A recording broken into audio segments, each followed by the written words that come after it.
for like a quarter, and like they were really, really strict. And I'm gonna be real with you, all it does is just make you want to bypass that. Like you beg your parents, you're like, oh, can you please remove this? Like it just makes you slightly more not rebellious, but more reluctant to obey those rules. I think you should have like moderation in your rules. Make sure that what you're doing is safe for your kids. Like don't let them play Fortnite for extended periods of time. Like watch that, you know, but don't let it be to the expense where they can't talk to their friends or teachers. They can't use things like Google Classroom or Google Drive.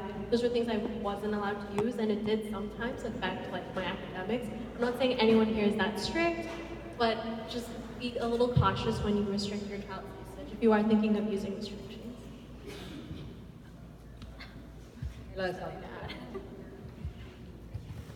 Okay. All right. I will turn it over to the parents and the kids over here in the audience. So, questions for the student panel.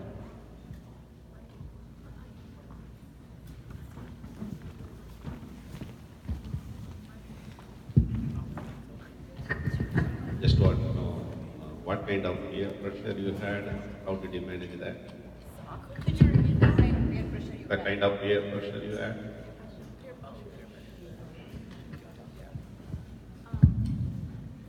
Okay, like peer pressure in the terms of like getting acceptance in college, or like in terms of like high school in general? In the high school. In high school in general, How does peer pressure impact you? Like socially, How academically. does peer pressure impacted you? impacted me. Okay. I think honestly, living in the Bay Area, it can get very toxic at times because everyone is like super duper competitive with each other at all times. And that definitely does have its benefits because at least me going to, like when you go to college, obviously not everyone is from the Bay Area. So like being in such a competitive atmosphere, what it does is that like it teaches you how to work hard, it teaches you how to like, you know, excel in your classes and stuff. So like it does, those skills do carry on in college in the sense that it helps you a lot. So I guess in terms of like peer pressure, I never really experienced like peer pressure in a negative, too much of a negative way. Like for me, it was always just um, like them motivating me to like do better. Like because I would always like see, you know, like my friends doing these extracurriculars, with my friends doing like all these things. So as like an individual who wanted to fit in, I would be like, okay, like I want to also, you know, do internships. I want to do well in my classes. So in that way, it affected me positively. But there is a negative aspect to it in the sense that it is a lot of pressure at times because sometimes you get into that mindset of like, oh, just my friend has an internship in high school and I don't have an internship. Like I'm not worthy. Like I'm not smart, which is definitely not true because that's just in the Bay Area. Like if you compare yourself to a kid who's from like literally any other part of the world, like they don't even like know what internships are, like in high school, you know? So it's just like in relative to like other kids, we do tend to perform better, but that comes with negative aspects as well, such as stress. All questions for all. Actually, just tagging on what he said, peer pressure, but not so much academic, but influence from your friends. I get the point where peer pressure can be positive, like you said, to some degree, but what peer pressure we're talking is nothing to do with that. It's mostly like how you're among friends and someone just gets you down a dirty path or horrible road. How do you stop yourself from that? So I don't relate with what you're asking, or like I've never related with peer pressure, but I do know like it's up to the student's mindset. So if you have a weak mind and someone's telling you something like, are you talking about like teasing or Exactly, hating? yeah, teasing, See, drugs, yeah, okay, you so, name it. See, like I never dealt with that in high school. Like everyone was friendly in my school, but it is up to the like. But we do make fun of each other, like just for fun, right? But it is up to the student's mindset. Like if they have a strong mindset, and then like it depends on their mind, right? So, like some students will take it personally, some students won't. They don't care, right? So it depends on student to student, but there's nothing you can do about it, I say. So like it's just getting stronger mentally, basically. It's all a mental game when it comes to that kind of peer pressure. So like if someone's making fun of you, you can just step away, back off, or tell an adult, which barely happens, right? But it's just up to how the student wants to react to it. So if that does happen to your student, if he talks to you about it, that's cool. But like just make sure he's strong about it and he or she is strong about it. He could react to it. It doesn't affect his academic life or anything like that, academic, social. It all comes into talk about mental health, right? because bullying does happen in high school. I've never seen it happen at my high school, but if it does happen, you know, like it does lead to lots of like really sad things. Like some kids even commit suicide. So, like it's all a mental game, and then to stay strong, basically, right? So if peer pressure does happen, just make sure you keep your head in the game and just like say, you know what, I don't care about that. I just gotta focus on my stuff. Don't let other people bother you. Don't let other people bother you. Don't let other people dictate what you do. Basically. It's your life, not theirs, right? Just to address that question again. So I know like some of the things you're talking about were like drug usage in like high school and like other like negative things like that. So like Kari said, it really is about like the strong mindset you have, but also you know, high school is like one of like the most formative years of your life. So it is natural for like kids to want to do what their friends are doing, and it is natural to like try to want to fit in. So I think that like as a parent, like it's kind of like a balance, like what you said, because sometimes when you like restrict your kids so much and you think that, okay, if I don't let them go anywhere after like school, then like I know they're not doing drugs, like I know they're not doing like anything bad. That has its negative consequences as well, because that just makes them want to rebel more. That just makes them want to do whatever their friends are doing more. So I think that like as a parent, I know this sounds kind of like really sentimental and stuff, but I think as a parent, like the best thing you can do for your kids is just like instill like these set of like moral principles, like instill these like moral guidelines with them, like have like a peer like conversation with them and just be like, look, like these are things that you shouldn't do, like these are like these things are like actually bad for your health, you know, they're not cool. Having like more like a peer like conversation with them, instilling these like principles so they know that like when they go into the situation and like someone like offers them something, that like they have like in their head, like I know this is bad for my health, like I know I shouldn't be doing this doesn't make me cool. That's all honestly you can do as a parent, because I don't believe in like completely not letting your kids do anything as being the right solution, because honestly they're just gonna go to college and like go wild there because they have freedom there. So it's just not like, yeah. Thinking about others, you want to chime in? Yeah, I also wanted to add, like, you should create an environment for your child at home that, like, they want to be open to you. You want to have, like, be able to have, like, open conversations with your child, so that way, like, they aren't afraid to come and tell you something happens, or they share, like, their emotions with you if they're feeling stressed or if something is happening in school. So just make sure that, like, it's difficult to like say this is how you're supposed to make a comfortable environment, but like making sure you're not too restrictive, or like give them their private space as well. Don't like try to get involved with everything that they're doing. Like, give them their space and they'll come to you because they want to talk to you. There's one question in the back. So, when you choose a major, you are telling that it's because of like pressure. Apart from this, is there any other factors? I couldn't You choose a major, what factors? Yeah, when you choose a major, so the only factor that you know is your life, pressure. Apart from this, is there any other factors? Kind of it is challenging one, it is job opportunities, more salary. So do you guys think other factors? Yeah. I didn't explain how I chose my major, sorry. I'm cognitive science. It's kind of like neuroscience, except it's a mix of psychology and computer science. And so in high school, I enjoyed biology and I enjoyed computer science. So I actually switched from neuroscience into cognitive science because I knew that like the classes in the major and like the major itself would be a good fit for me. It's also like I am pre-med, and that is my goal, but always as a backup option. It's good to have something. So the computer science part of cognitive science is very helpful. I'm taking C++ classes right now, and I'm enjoying them a lot.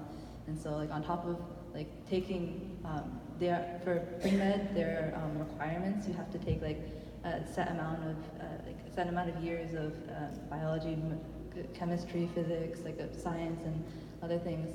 And so on top of that, I'm also taking like my major classes, and so that is like my kind of backup plan for pre-med, I guess.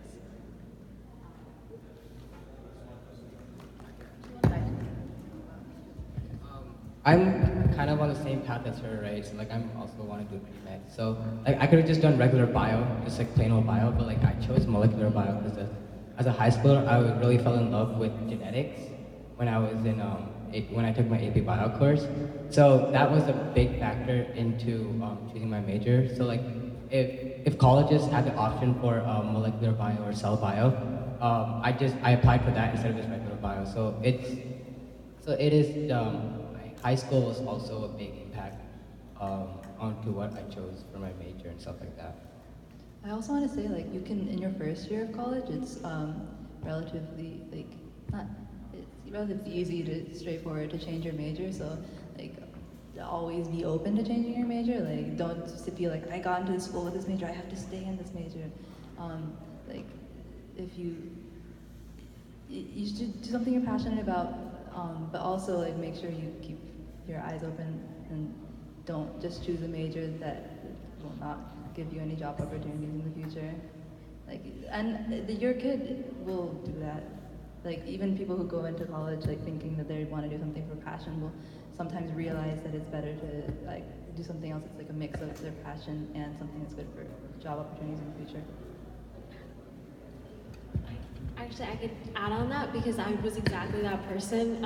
I wanted to do humanities when I was in high school, and all of you were giving me faces. It was like not a good career option. I didn't learn that until later. I thought maybe I could make a career of myself out of this, and it wasn't it. It wasn't the right decision for me to make. But when I got to college, I realized that there is a lot of flexibility in what programs you want to do.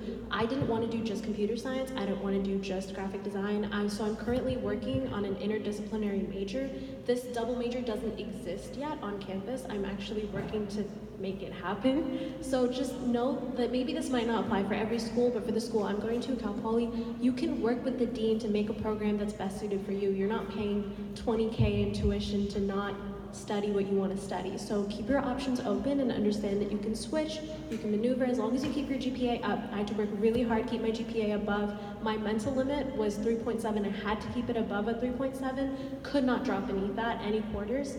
And so as long as you're able to work hard and like motivate yourself, switching around and discovering your passion is possible as long as you're responsible. Adding on to that. So like I said, I think I mentioned earlier, like I was like really into like politics and stuff like that, but it's kind of like what she said, like I knew that like if I majored in political science, like that's, like if I know I have like an idea that I potentially want to go to law school, but if I did political science, then I literally would have only been able to go to law school. There's very few jobs that make like a significant amount of money if you just do your undergrad in political science. But the thing with me is like I realized I loved econ even more, so that wasn't an issue for me. But once I got to college, I was really passionate about econ. Like I love doing econ. I do like economic research and stuff. So when I started going into economic research, is when I realized how useful stats was. Because stats really is so useful in the job market, because with econ and stats, it opened up like opportunities for me to go into like data analysis, like market research and like things like that. So like I'm like good at math, but I don't like particularly like math, but I kind of was like, you know what, like I'm doing something that I'm passionate about, but like I know that stats is really gonna help me in the job market, so I'm gonna like suck it up and do it. And I honestly think that's like one of like the best decisions I made, because even like applying to internships for next year, just adding stats on my resume, like it opens up so many more opportunities for me. So I think that it is definitely like a balance between doing something you're passionate about and also being realistic. Like I knew from the get-go that I was never going to do computer science, because that's just not something that I was interested in, no matter how many different like Indian uncles and aunties like told me that that was like the best career path to go to if I wasn't doing pre-med. So I was like very firm on that, so that's why I decided to go a different route. But it's just like be realistic as well. Can Masuka add something to it? Hello? So for me, from high school, I started from biotechnology certification program. Then I changed into computer networking and management. It's because for biotechnology, it's most of like what we do in biology and stuff. And then for technology, whatever we do in the CS field is like majority of the steps are included. So I choose to do both of the major combined. And then for biology, no matter which major you're doing it in your general education, you're gonna do all those science courses, math courses, and everything. So instead of doing biotech, I choose to do like double majors.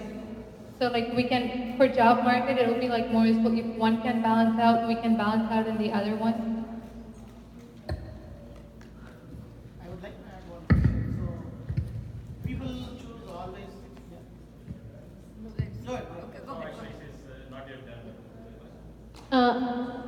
I heard like community service is very important for getting these colleges and all. What kind of community services?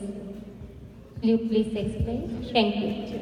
So for community services, it doesn't depend like which one, like which department you want to do. As long as for if you want to like pre-med, it's better to do in like pre-med department. Like you can do like watching the hospital, like volunteering service. You can do like shadowing, and then also like you can when the college look at it is better, you do like, it's in every field. It's not like only one major field you're going to choose into. So it's better to do like in every field. So you know what's like helping you. It's not about like what you're going to do into it. It's about what service you have done to the community. One more person, then we go to the floor. Oh, okay. So for community service, I did volunteering at the hospital for 2 years, and I volunteered at my elementary school to teach art for about a year or so. To me, that, as much as it is kind of a resume builder, I would do events that cater to your interests. So like the hospital, for example, that just helped me gain like talking to people skills, but it didn't really give me any medical experience. That's something that I wouldn't be able to quantify. That's something that helped me get later jobs and do better in those jobs, but not necessarily show a college that I was capable. It was just something that I learned from.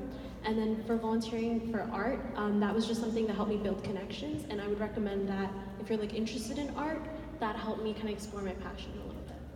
That's all I want to share. Just really quickly.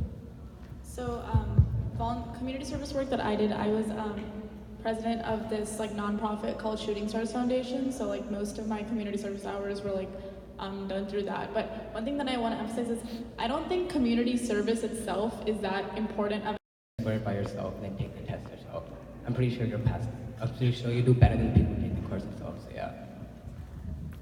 I would also say if you're taking an AP course, if you're going to go through all the rigor of the course itself through the whole year, I would really recommend taking the AP test.